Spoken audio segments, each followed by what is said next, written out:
Hello, everybody. It is Mark and Ann, CareQuest Solutions. We are back. How you doing tonight, Ann? I'm doing good. How are you? I'm doing good. It's going to get cold tonight. It's what I hear. I know it. About Windy tomorrow. time. Well, who do we have joining us tonight? We have Jennifer Huff joining Okay. us. Jennifer is with Alzheimer's Association. Okay. Um, she has been with them since 2021, Hmm. and she is a community educator, and she's also a support group facilitator. Excellent. Jennifer has other talents. She is an occupational therapist. She has been for 20 years, and she is the owner of Your Aging Therapist. And they try to work with people to help them connect clients to community resources, to help them to create outpatient therapy services. Hmm. So, as I say, she's got many talents and is going to talk with us a little bit about what they do. And then she's going to talk with us a little bit about the support groups with Alzheimer's That Association. is fantastic. It's Yep. so needed. So let's count this down and get Jennifer in here and get the show going. All right.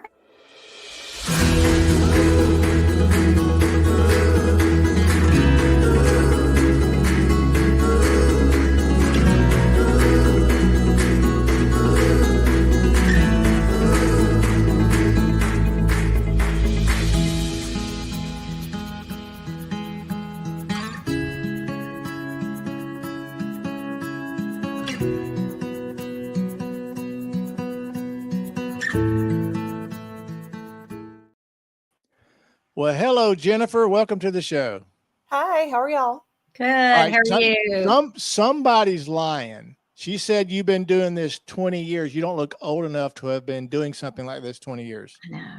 It's those good blonde highlights I have. Well, we appreciate you joining us tonight on the show. Aaron and myself, we definitely are taking the channel more towards the diseases of dementia. And so, as I always have to say, Ann's mother passed from it, and my mother is in the throes of it as we speak. So let's kick it off a little bit and just tell us a little bit about yourself. So, yes, Anne did a very good job introducing me. Thank you. Along with being an occupational therapist, in 2020, I started thinking about filling gaps in the community and really just kind of wanting a pivot in my career. So in 2021, I started my own business and really, Congratulations. thank you. Really for the first 2 years, I was mostly on my own, but since then have grown to, a staff that includes a office manager and several therapists and just established a whole community support system. And, while we have been able to provide the outpatient type therapy that goes to them where they live. Well, that is awesome. I mean, from one entrepreneur to another, congratulations. It's not easy, right? But you just got to keep the dream and hang in there, regardless of when you want to crawl up in the corner and fetal position and go away. But it's all worthwhile in the end and Mhm. So, all. Jennifer, you're in the Augusta area. Is that correct? Right. Yeah. Okay. Okay. Mhm. Great. Okay. Okay. Areas. I can't talk tonight. See, live. Thank you. That's all right. That's all right. Area's first and only Alzheimer's support group that includes person living with the disease. So tell us about that. What is exactly does that mean? Yeah, so it's really amazing, and this is another testament to how the community can work together to bring something like this. So, um, a year and a half ago in April, we had a community forum where we invited anyone from the public to come and share ideas of ways that we can improve support groups.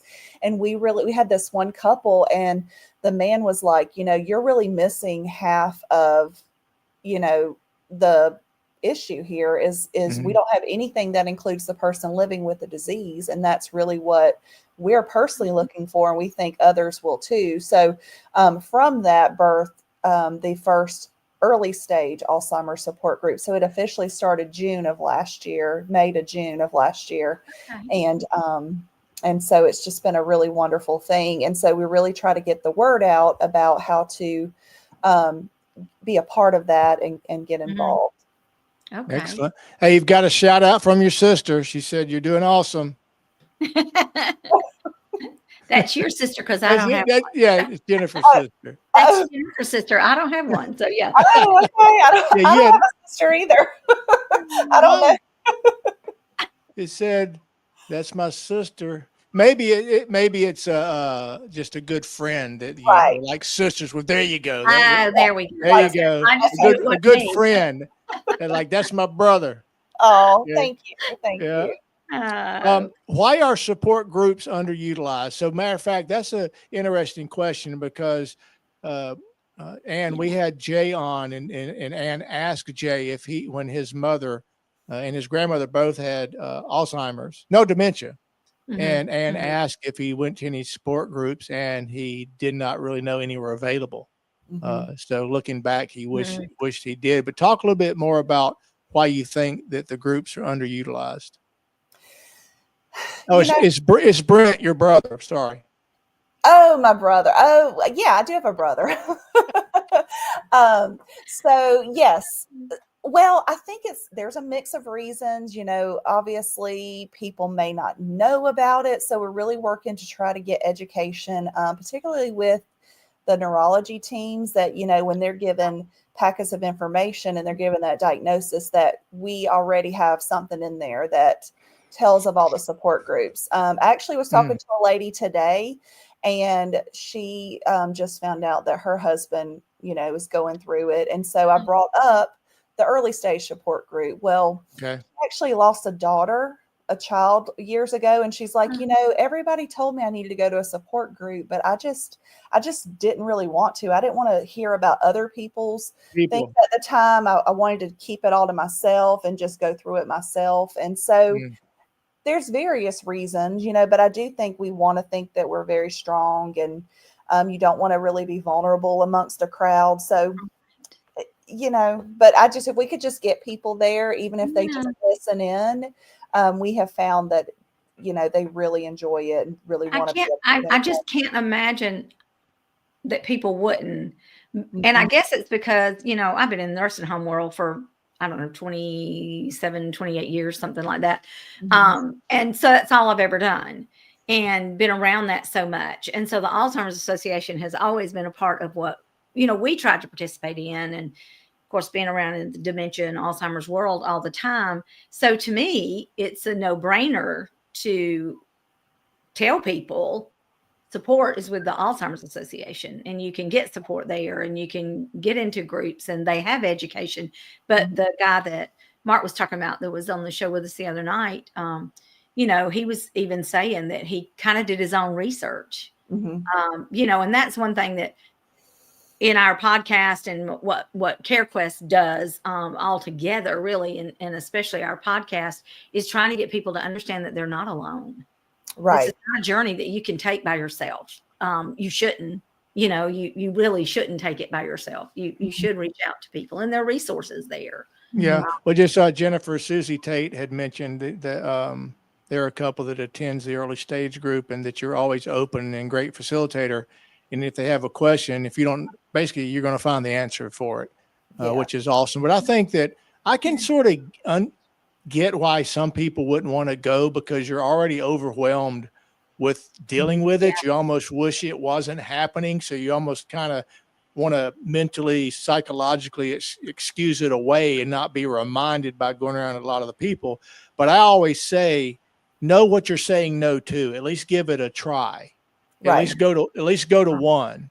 And you may be surprised what you find. That's a good point, though, Mark, because the people we've spoken to lately that have been on the show, that have been through this with their parents, Jennifer, they've all shared with us that when they first started seeing signs that it was one of those, maybe this really isn't happening, really don't want to talk about this really happening, although they knew what was coming.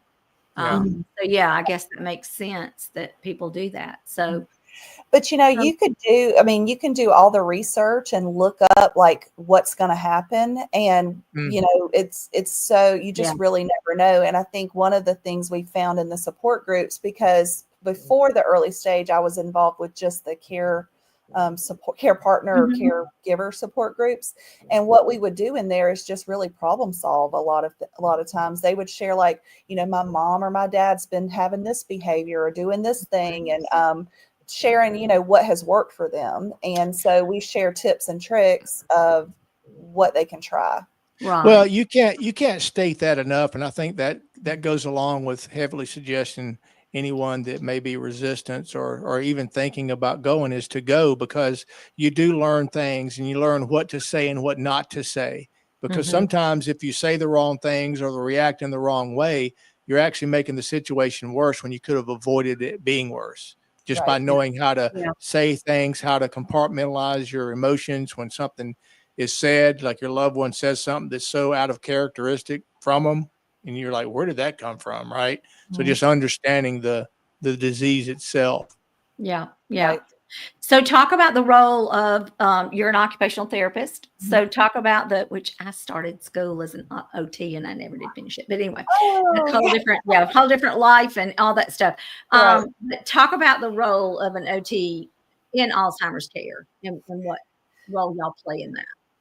So OT, as you may know, is a very broad and versatile job to have. I mean, you can really specialize in many things. So my particular, I've worked in skilled nursing before this for 17 years. And so really my experience, Wow. I just found that Alzheimer's and dementia was kind of like the quote unquote, like the type of patient that I really felt the most, I got the most joy from helping them and their families. So um, that's what I try to bring to the support groups as well. But the things that we can do for them, particularly with what I do with my own business, is we're in their home environment. If they're choosing to try to care for them there, we're Okay. seeing what barriers there may be because we're looking at it through a different lens.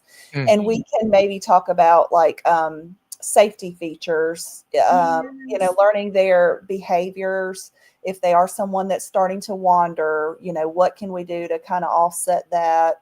Um, you know, Modifications with the kitchen, removing oven knobs, Right. putting signs up. I mean, some feel like that might be childish, but just teaching and training them that, having that visual cue that's bright and right in front of them, Yeah.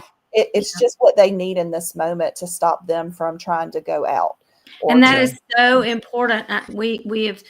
We've done a couple of little blog talks and different podcasts, and one of the things we talked about in one of them was exactly what you're saying. And I always give the example way back in the day, because I've been doing this too long, but way back in the day, our therapists from the nursing home could do home visits. Mhm. And they would Mm. go and do a home visit before they discharged, and I use the example that it might be something as simple as that chest is really not going to serve a purpose for you where it's sitting now. Let's move the chest so it won't be in the way.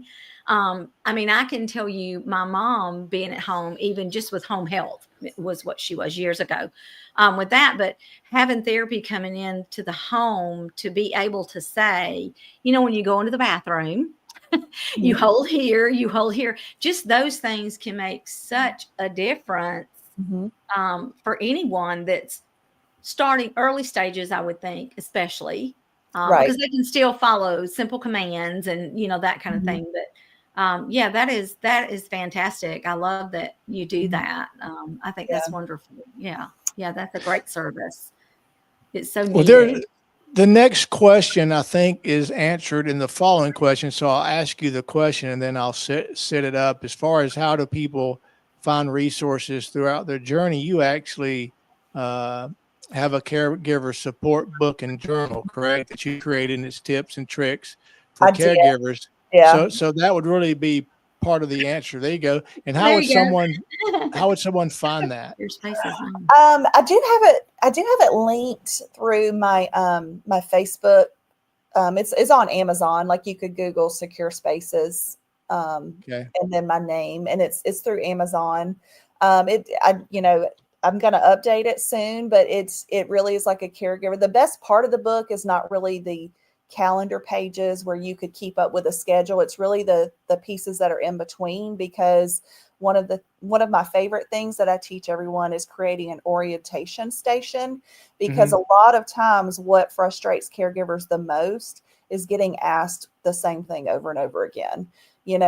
We probably all went through that with kids, raising kids. It just gets on your nerves after a while, and that's just being honest. But when you create and you anticipate those things, and you can create a space that already has like a tentative schedule and times and different things like that, it's a lot easier to just refer them to that versus having to just answer in a particular way every time. Consistency with them is just so important. Right. And that routine of the same, thing that you do for them. And some, I'm sure at some point, some of them reach a point where they know to go to that, okay, I've been taught I can go over here to this. Exactly. And And Yeah. How nice. often is the support groups?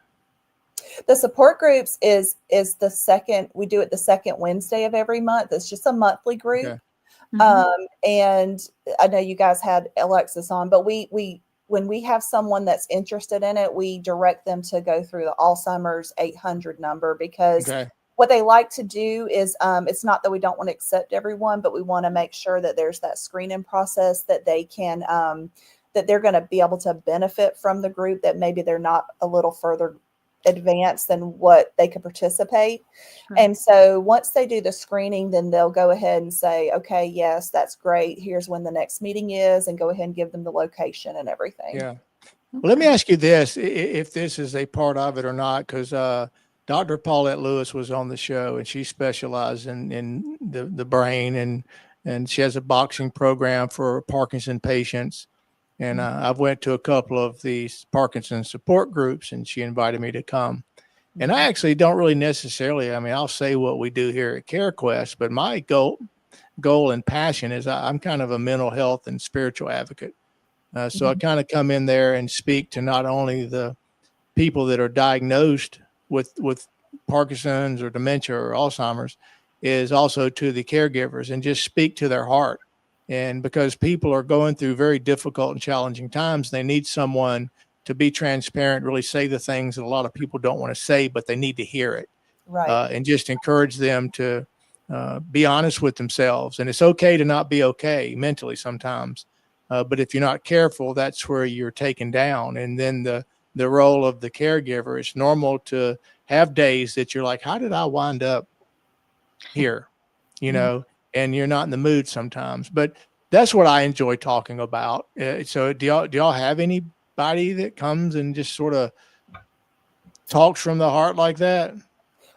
Well, actually, one of the things that we do with our group is we do welcome their feedback. And from the beginning, we ask them, what kinds of things can we do to support you? And so when they, for instance, we had a French couple in there, so they were looking for French speaking resources, or another couple that was Indian, wanted to know, how to navigate going to doctor's appointments when, with those language barriers. And then they also asked for speakers. They actually wanted to have speakers come. So what we did after the first couple of months was we started creating a resource binder, and we would have different speakers from different things that they might need throughout the journey to come. And then we, get all those resources in one binder for any new people that come.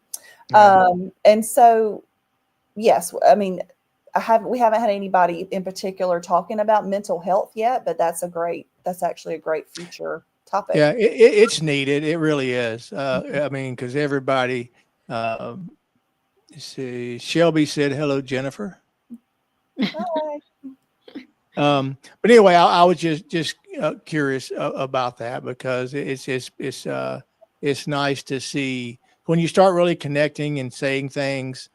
You can see the look in people's eyes, like, oh my God, it may not even, be something that they're expecting, but you just got to follow your heart, right? Because people are going through, well, just like Ann, and going through it with your mom, it's a challenging thing to witness. It is. And self-care for these caregivers is so important. Mhm. And I don't know if they you. tend to not do that. Your dad, Right. Mark, I mean, Mhm. with your mom, and you and I've talked about, your dad's at home with your mom, and you want to see him be able to do more, and get out and be more active. And so Mhm. many times caregivers, especially for your spouse, and I mean, in nursing homes, we've said it hundreds of times over the years that you try to explain to them that you're not going to be any good to anybody else Yeah. if you don't take care of yourself. Well, Right. we spoke last week at a senior center, and Daphne, one of my colleagues and friends, something that she said is so true, is grieving is not just when someone dies. The grieving process starts the moment somebody's diagnosed, Right. Yeah. and you go through so many different stages and levels of grief. From having to take their keys away to the last meal they're going to cook in the kitchen to, just all the things and the stages of the disease. If they keep living, there's Right. a lot of grief that goes on in the process of the disease. Mhm. And so I thought that was pretty powerful. And I'm like, man, that is so, so true. Well, And that's why, all, but they call it the long goodbye. That's right. what it's referred to. Yeah. Yeah. Yeah. And, going back to self-care, I was going to say that, locally here, we had a facility called Via Cognitive Health that opened up. That's like a day center with like membership. But a lot of people are even just utilizing a service like that to, they could stay there from 9 to 5, or they could stay there Yeah. a few hours, but they also invite the caregivers, if you want to come in and use the gym and walk while they're engaged in another activity, that's fine. Or they can Very leave and go nice. do something, Yeah. like utilizing. It's almost like a mini respite, right? Absolutely. And Yeah. I mean, I can't even describe how beautiful, and it's thoughtfully designed for Yeah. Alzheimer's. It's just an adult daycare? Is that what it is? Adult daycare? Essentially, that's what you would call it, but it's Right. more like a resort club when you're inside. Yeah. I mean, Yeah.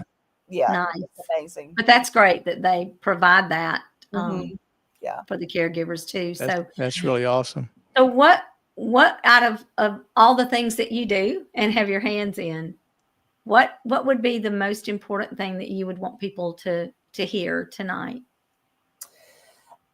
Well, I'm biased as an OT, but I feel like the value of engagement with, an occupational therapist when you're going through just aging in place, how important it is to have them as one of the people on your team, because of, the skill set that we have when we're in the homes, and the connections that we may have to other resources that you need. And just for falls prevention, there's so many people that can't afford to move somewhere like assisted living, and they're trying to make it work at home. So, are there solutions? Are there grants? Are there things that we can assist with that help them to remain at home safely? Yeah. Yeah. That's really great. awesome. Yeah, that's wonderful. Well, Jennifer, is there anything you would like to add that you would like to speak on? Well, no, I would just really encourage, just looking into, where you're at in your journey and what support systems you have that are available in your area, I guess. A lot of, you wouldn't think, like, you might not start looking into assisted livings and things like that unless you think you might be moving someone there, but a lot of them have day programs as well, or respite programs. And understanding too is really important what your insurance covers, and what if your mom and dad happen to have a long-term care policy and you find that out, well, that helps us pay for care, and it helps pay for home modifications and things like that. So really just understanding and having those conversations and knowing what you have so that you can make the best use of it. Well, and reach out to somebody if you don't know. Right. Mark and I've got tons of resources to point people in the right direction. It might not be something that either one of us knows the answer to give them, but we probably know who to get them to. Yeah. Right. And I just pulled up your site. So we do have a community resources area that we're adding to help people make connections. Yeah, your local area agency on aging. I'm Yeah. sure there's one near Oh, yeah. you guys. Yeah. Mhm. Well, there's the website. And Jennifer, we really appreciate you coming and joining us on the show. This is really some good information. So we encourage anybody to like, subscribe, share. You never know who needs this. Mhm. And Ann and I say all the time, these are topics that a lot of people don't want to see and hear, but it's so real. It's extremely Yeah. real. But They what want to we, talk about the chickens that Mark and them yeah, raise. They yeah, don't I want to talk about this. always make a joke about it, but it's a serious, it's for Yeah. real. Ann and I pour our hearts into this show, and you'll get a handful of views or sometimes, but my wife, since we raise chickens, we're kind of mini homesteaders, right? So we started a channel for the chickens, and abracadabra, 12,700 subscribers and tons of comments. It's like it's those kind of channels that people are getting away from topics like we're talking about. Yeah. So- Yeah. Chickens so- are fun. So Yeah. They are. But Any kind of distraction. yeah, absolutely. But really, really, really appreciate you coming on here. Yes. Thank So we you. encourage everybody to like, subscribe, share. And again, here is Jennifer's website. If you want to go check that out. If anybody wants to get a hold of Ann or myself, there's our emails there. We're easy to find, CareQuestSolutions.com. And we're here to help families navigate the difficult decisions of placing a loved one into assisted living, memory care, or if you want to stay at home and you need in-home health, in-home care. We're here to connect all the dots. And we do all that at no charge to the family. We just provide love and support. So until next time, we will catch everybody later, and we'll see you on the next show. Thanks, everybody. Thank you.